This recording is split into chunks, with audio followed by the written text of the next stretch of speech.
questions. Hey, Tom, I think you've talked before about it's not who starts, but how you finish. And I guess Josh, whole fourth quarter and the contribution he made down the stretch there. Yeah, hard-fought game. I thought we got off to a good start, then we got into foul trouble, and then we finished the half pretty good, and then we were at our best in the fourth, and a lot of guys stepped up. I thought Cat's presence, Josh all-around play, doing what Josh does, everything. I thought Deuce gave us good minutes when Jalen was in foul trouble. OG was terrific throughout. Mitch gave us good minutes. And then Landry and DeLon did a really good job as well. Tom, obviously Towns 20 in the fourth. Just was there a concerted effort to seek him and hunt him, especially with the lineups that you had on the floor? Well, I think that's sort of the mantra of the team. They're unselfish guys. When someone gets going, right, you try to continue to keep them going, and that's recognizing what's working. And so it was everyone working together to find open shots for them, which I think is important. Tom, you often talk about like next man up mentality. Right over here, DeLon and Landry, two veterans who hadn't played much, were out there on the floor when you guys really started to stabilize that. I guess the importance of having veterans on a team like this. Yeah, the high character guys, and both guys have done a good job. And we picked up DeLon late, but Landry's been terrific all year, and he had the unfortunate injury in training camp or preseason. But he's played really well, and he's great for the team. He's always ready, and the same could be said for DeLon. So they're really, really good pros. And when I say that, I mean they do the right thing every day, and that goes a long way. It's not just lip service; it's actually doing the actual work, which I think is important. Tom, your guys, over the course of time since you've been with the Knicks, they play tough, they play through injuries, but Carl was grabbing his knee pretty good, and then Josh fell awkwardly on his knee. Do you have any concern with either of those guys for Game 4? No, I don't know if you're aware, but our medical team is voted the best in the league. So they are tough-minded. I think it's at this time of the year, the mental toughness is probably more important than the physical toughness, and both of those guys are mentally tough, which I think is huge. DeLon and Landry, obviously, you just said had such a big impact. What about the game did you see that had you give them all that playing time and more playing time than they usually get? Well, foul trouble probably helped. Yeah, but like we were going to play him, put him in the rotation just to get a different look, and it ended up unfolding because Deuce picked up 3 fouls in a minute and 22. I don't know if I've ever seen that before. So there was some unusual calls, to say the least. Tom, that's what I was going to ask you about Deuce. Those 3 quick fouls, but then he had that one spurt where I think he scored 7 or 8 points in a row for you guys. Yeah, it's not easy to do, particularly when like you go to the bench after a minute and then you got to still stay in the game mentally. And so, but I thought his intensity was huge for us. He's a catalyst. It's his defense, his hustle, and I think it gives people energy when you see him flying around like that. Tom, it's now 3 wins when you've been down by 20 in the playoffs.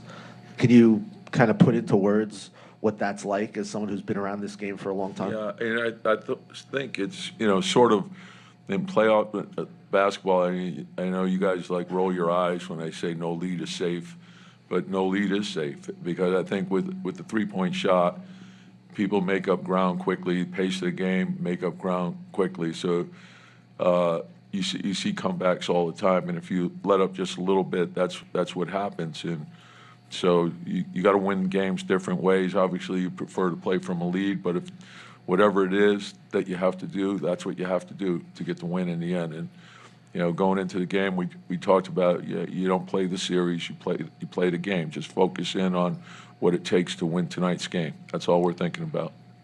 Tom, the lineup change. What can you kind of take us through? What went into that decision? We could. You could, but we won't. You did though. You did actually. You actually did it.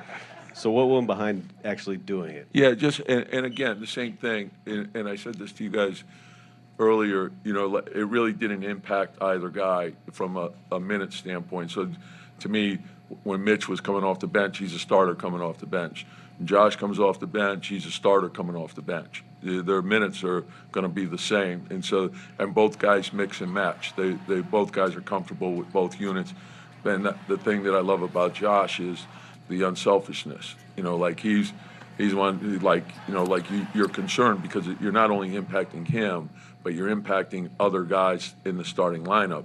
So you got to make sure that that's all good, and then you're also impacting the second unit in a different way. So then you got to figure out, okay, how can we put this all together where we can make it work? And so that also factored into those other guys working in, so we could get all the things that each guy provided for both units. Tom, can you talk a little bit more? I know you said people realized he was hot and they were getting the ball to Cat, but I mean, he was dunking, he was shooting threes.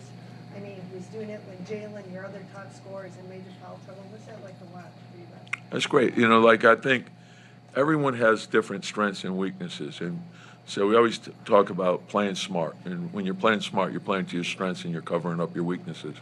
So you can't get here without being a great player. So whatever it is that you do great, that's what we want you to lock into. And not only understanding what you do well, but also understand what your teammates do well. So lead them into the things that they do well and cover up what their weaknesses are. When you do that, you're playing smart and you're enhancing your chances of winning. And Cat, as we know, is a very gifted scorer. He can score 3 different levels. He's comfortable at the three-point line. He's comfortable putting it on the floor. He's comfortable playing back to the basket. So as long as he stays aggressive, it's a huge plus for us. And then the double team comes, and then he can make off that. Tom, we don't see Jalen on the bench often when you guys are playing well in the fourth quarter. Obviously, he has the foul trouble. He comes off, I think, 7 minutes to go. He comes back 1:45 or so. How are you determining, all right, it's time to go back to Jalen at this point? Probably more time and score, and just, trying to get it to the point where you felt like, okay, what do we need in the game right now? And the group was sort of in a good rhythm. So we probably went a little bit longer than normal, but I didn't like it. It was hard, like even Mikhail's last foul. It was hard to judge how they were calling the game. So that was a big concern, and I knew we had to have him down the stretch. So, Tom, less specifically about who got added to the rotation tonight, but normally as the series goes along, especially if it's a 2-0 deficit or something, a coach will shorten the rotation. You decided to lengthen yours. How did you come to that decision to kind of expand it to 9? Whatever gives your team the best chance to win. I don't really. You guys always, I know you try to put everything into a box. I don't work that way. So, like people think, I want a low-scoring game. No, I just want one more point than they have. I don't care if it's low-scoring, high-scoring, medium-scoring. I just want to win. That's the bottom line. Whatever gives us the best chance to win, that's what we're going to do. And so that's what I felt was going to give us the best chance to win tonight's game. So that's why we did it. Thanks, Coach. Yep. Well, the Knicks did indeed win, but we'll hear from the Pacers up next